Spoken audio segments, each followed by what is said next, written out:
Yeah, what's good, party people? It's Apollo back, and I just want to address the changes we've seen in the last week.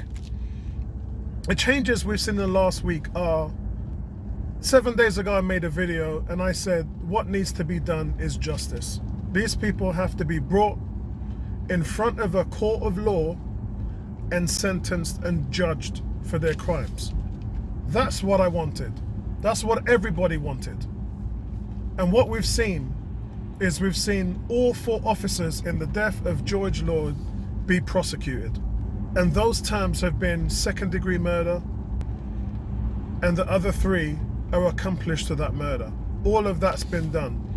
We've since then seen various different issues, especially the one with the 75-year-old white man who posed no threat, who was pushed down and severely injured, suffered a head injury, where police were trying to lie about it, saying that he fell over, when that clearly wasn't the case. Those 2 policemen have been charged.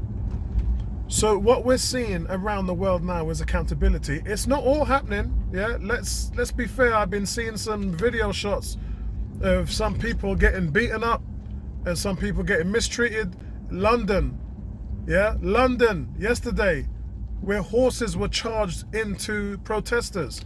When you know there's a worldwide protest on about police brutality and equality, why would you do that? Now, some people were saying that the horses were delirious, especially the horse that was carrying a police woman and charged into a traffic light, yeah, where she got oops upside her head, and about 1,000 people started laughing.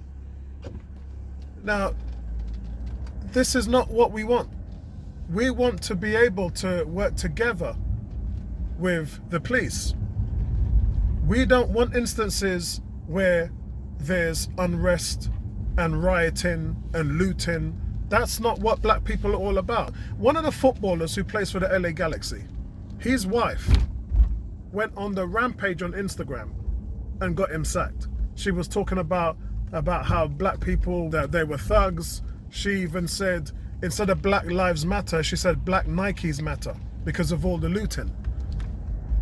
And this is something that could not be stood for from the MLS. So that woman, they only signed him in December, but that wife has cost her husband a job, a career. He's put out a statement saying about how sorry he is, and that's not a true reflection of how his family views racism. Yeah, she's Southeastern European. And you know what? He ain't even defending her. He's not even defending her. My man just said she messed up. Some narrative coming out of this that all lives matter, blue lives matter. And I'm going to tell you now. We done the all lives matter thing before. Yeah? This isn't about all lives matter. The brutality against black people, because statistics show that black people are more than likely to be pulled over from the police and abused by the police and killed by the police than any other race. So let's park that all lives matter and let's park the blue lives matter, because the only reason why blue lives matter, and let's make this a fact, is to protect and serve. That's why blue lives matter.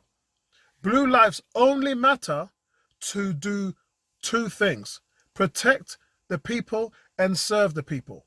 That's why blue lives matter. Right now, blue lives are costing black lives. Yeah? Blue lives are brutally treating the people that they're supposed to serve. So don't talk to me about blue lives matter. Yeah? Don't talk to me about blue lives with shields and tear gas and rubber bullets and live ammo and pepper spray against people who are completely unarmed. Don't talk to me about blue lives matter. Don't want to hear it, because that's not an essential argument. We're bringing our argument to the table that black lives matter. Don't bring your argument, because you ain't got an argument. Don't try and flatten things out to make it look like everyone else is in this, because you're not. This march is about Black Lives Matter. That's all it's about.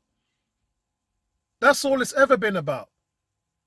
And that's what people need to understand. We're out there marching and protesting, yeah, for equality. That's what we're, and that equality means equal rights among everybody else, among whites, Asians, Hispanics, and those people too are brutally treated by the police. We know that. But the statistics show it's black people that are suffering the most.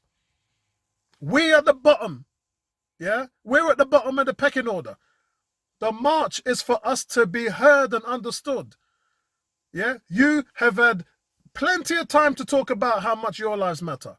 You've had decades and centuries. Right now, at this point in time, this is our time to talk about who matters. And we matter right now. That's why we're out there spreading the message so that everybody can hear it. The police can hear it. The chiefs can hear it. The governments can hear it. White people can hear it. Yeah? Before this, most white people were oblivious to how we were being treated. Out of sight, out of mind, because it wasn't happening to you.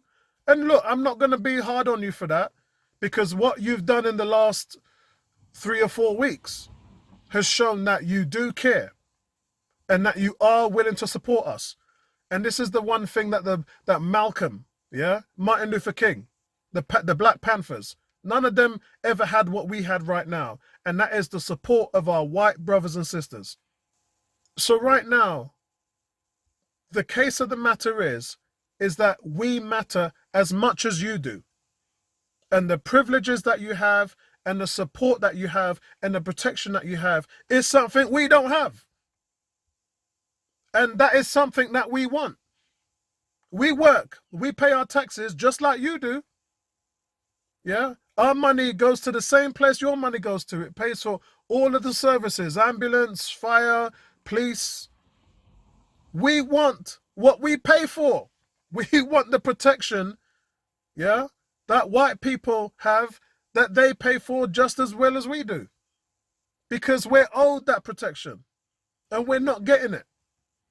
And where white people have changed is Breonna Taylor, Amy Cooper, who showed about how to use her white privilege as a weapon, Ahmaud Arbery, we saw him, innocent black man, get hunted down in a modern day lynching, and George Floyd, a helpless, healthy, middle-aged black man who posed no threat whatsoever, no crime, brutally killed by police officers.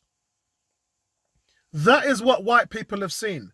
That's what white people haven't been able to see for years. They haven't seen it. That's why when Colin Kaepernick went down on one knee, you were talking about him disrespecting the flag, because you weren't thinking about the reason why he was doing it, which was police brutality among black people. How ethnic minorities were suffering at the hands of the law. Now, just like Drew Brees made a stupid, foolish comment, ignorant comment. And he has since cut back on his comment because he talked about, I don't believe in kneeling, I'm not going to disrespect the American flag. Bro, LeBron James, everyone came out, your teammates all came out and said, bro, I can't believe you still don't get it. And at some point in the 24 hours that happened, Drew Brees looked at himself and thought, oh shit, I really weren't getting it. I wasn't looking at the problem. All I was looking at is the narrative that white people have always used. Yeah? They've always turned their eye to the problem and they've always thought about their principles. This ain't about white people's principles. This is about the problems that your so-called black people friends are going through. Their families are going through. Their young children are going through. Police brutality. That's what it's about. So if you park all of the things that you are thinking and talking about in your narratives, park it, listen to what black people are saying, listen and look with your own 2 eyes at the television footage over the last 3 weeks of people getting, and let's be fair, all 4 of those people, yeah, the black man walking in the park, the bird watcher, who Amy Cooper abused and tried to get arrested, yeah, Breonna Taylor, who was in her home sleeping peacefully with her partner before the door was kicked down by agents who shot and killed her. 8 bullets to an innocent woman who was a health worker, a nurse. 8 bullets when the man that they were looking for was already taken into police custody. Yeah? Ahmaud Arbery running out for a jog, minding his own business in his own neighborhood, which is something that he does all the time, hunted down in a modern day lynching. And George Floyd, that's what white people have seen, that all of these black people were innocent. And it's like, whoa, okay, what's going on? How comes this person's been killed and he didn't do nothing? How comes this girl was killed and she didn't do nothing? How comes this person has been killed and he didn't do nothing? George Floyd was innocent. He didn't do nothing. Ahmaud Arbery was innocent. He didn't do anything. This is what white people are now looking at and saying, whoa, these guys have a point. And then when it happened to a 75-year-old white man, well, that just goes to show that the police hold no bounds. And we've since seen footage of police in LA and New York that have said that they have been told that they have to fulfill a quota of arrests. Let that sink in for a second. They have to fulfill a quota of arrests from the higher ups. And whether this is coming from the police chiefs, whether this is coming from the local mayor, whether this is coming from, it ain't coming from the DA, yeah? Where this is coming from, that's what has to be looked at. Because what you're saying essentially is if your police are out there walking the streets and they're not making arrests, that they're not doing their job. That's what you're saying. You're saying that your police force are only doing their job if they're bringing people into the station and locking them up. So the police are having to make crimes. They're having to create crimes. They're having to look at innocent people and make them criminals in order for them to fulfill a quota. For a statistic. You're ruining somebody's life just for a statistic. That is the fundamental problem, and that is something that needs to change. And Donald Trump ain't going to change it. Donald Trump ain't going to change it. You need fundamental change from the top downwards. And the only person that I can perceive that can make that happen right now is Joe Biden. I don't know how that's going to work in the UK, because black people ain't got a voice in the UK. We ain't got nobody at that level that is listening to black people. So I don't even know how to, hopefully these protests mean something, yeah? The only reason why Boris Johnson changed his tune on COVID-19 was because he's the one that caught it. And he's the one that nearly died. And he's the one that was suffering. So when my man came out of care, he was on the whoop. He was like, yeah, if the NHS need that, we need to give it to them. If the NHS, we need 10 years of austerity. Massive cuts year on year by the Conservative Party. Crippling the NHS to its knees.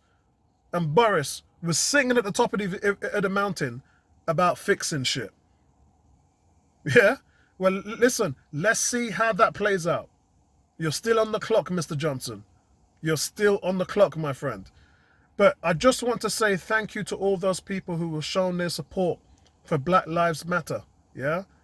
And the George Floyd Rest in Peace movement. Thank you for all those white people out there who were shown that you have a heart and that you do care.